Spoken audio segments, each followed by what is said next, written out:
It's been a while since he has left. Had some time to self-reflect, so now I'm writing this to you.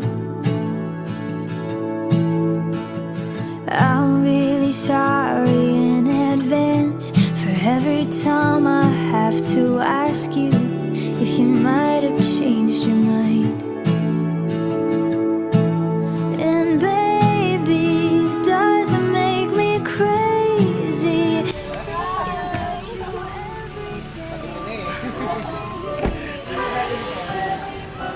Ay, kay Abby.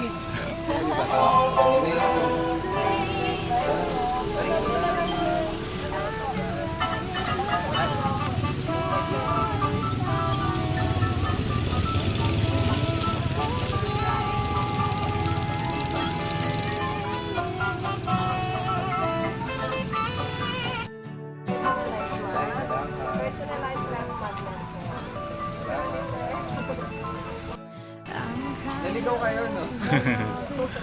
Kaya nakita ko dito, sabi ko, bakit sa Oliva?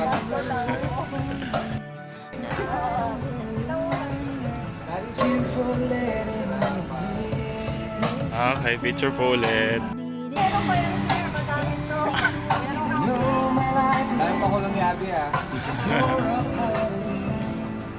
I know without you by my side. Happy birthday to you. Happy birthday to you. Happy birthday, happy birthday. Happy birthday to you. Sir, bago ni-blow yung candle, wish mo na po kayo.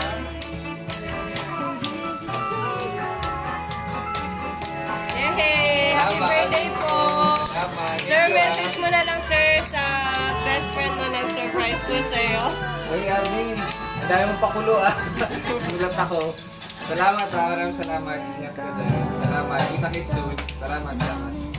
But baby, it doesn't make me crazy thinking about you every day, wishing you'd appear.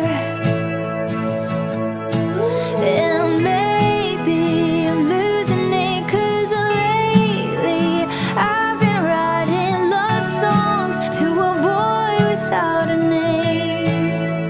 So here's just someday.